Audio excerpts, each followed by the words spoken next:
Hello, beautiful people, and you are welcome back to another episode of the Global Transformation Forum podcast. And I am your host, Dr. Vivian Atud. And today we are entering a conversation that I am deeply passionate about, deeply involved. It's close to my heart. And what is this? The African Diaspora. Is it Africa's strongest power or an unleveraged giant waiting to awaken? So let's find out in this episode of the Global Transformation Forum. So you might want to ask me plainly the question, is the African diaspora truly a global power? Or is that an exaggeration? Some of our listeners ask. And I will tell you it is absolutely not an exaggeration. The African diaspora is one of the most powerful untapped forces in global development. We are talking about over 170 million Africans outside the continent. Just pause and let that sink. I'll repeat that.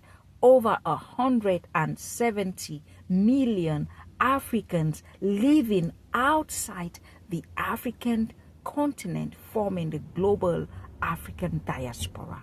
That is a global community of influencers, community of inventors, innovators, wealth creators, cultural drivers, and intellectual giants. So when the diaspora moves, Africa shakes. Years ago, I attended a leadership seminar in Washington, D.C., and one of the speakers asked, who built Silicon Valley? And some people shouted the Americans, others shouted investors, others shouted tech geeks. And he smiled and then he said, no, immigrants built Silicon Valley.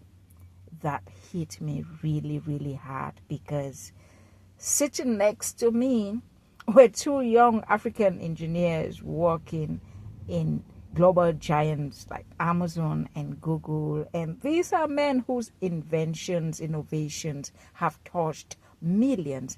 And I thought to myself, the diaspora is Africa's Silicon Valley. They are scattered across the world, and I bet you that is a huge mine and wealth of resources.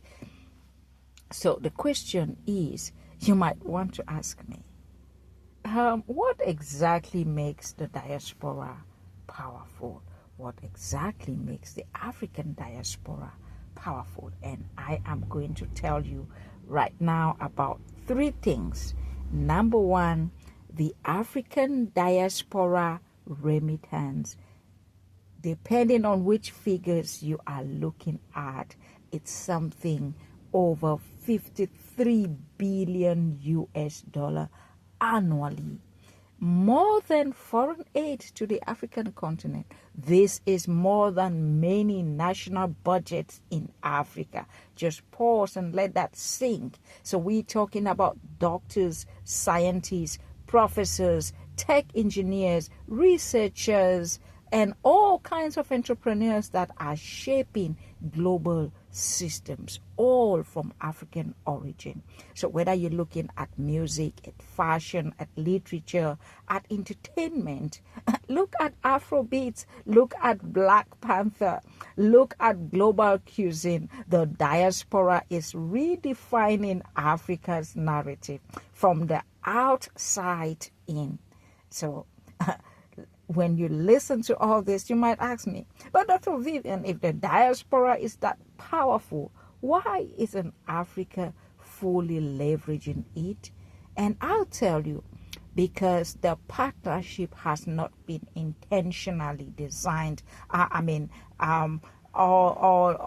thanks to the African Union and other African and national government, African governments that have representation in all other global countries. But I can tell you, I've lived in Africa, I've lived in the diaspora most of my adult life, and I can tell you that the resources, the partnerships have not been intentionally designed to harness the fullness of the African diaspora, and you will find things like mistrust. People don't trust the government agencies and African representatives when they come to talk about things of African diaspora partnering with the continent. Lack of structured investment pathways, because you sit in DC, you sit in New York, you sit in the UK or any other part of the world, and you are looking at remittance to Africa or investment in Africa.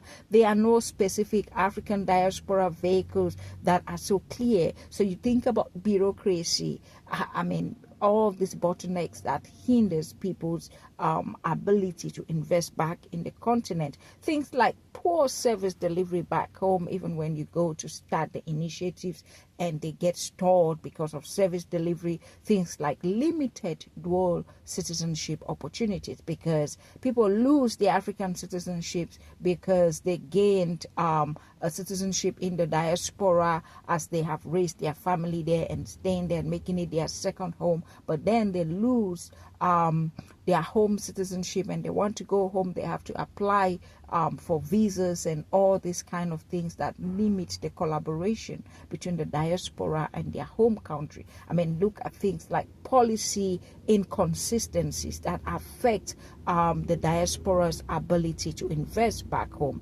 But yet, the potential is enormous.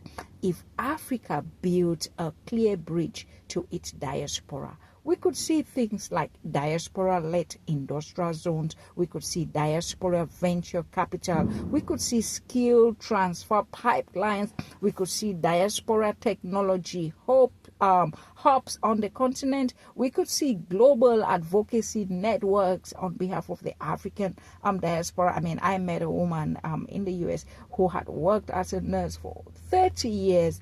She saved money. She returned back home in Africa. She built a clinic, and she is moving on to her next project, which is building hospital. One woman, one diaspora story, thousands of patients served. Imagine millions mobilized. What could be the impact on the African continent? So let's keep it simple. Africa must simplify investment processes. Africa must create diaspora bonds beyond what we are seeing right now.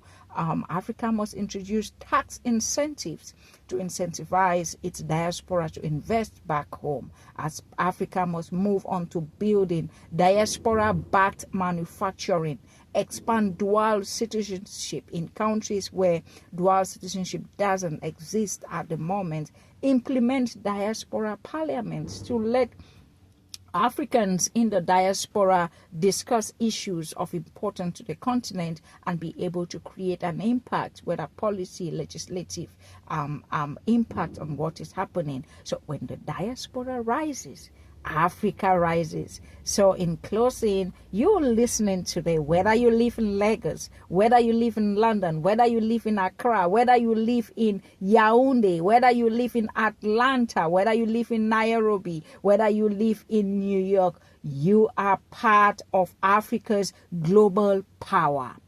Use it, invest it, expand it, believe in it. And this is Dr. Vivian. I will see you in the next episode.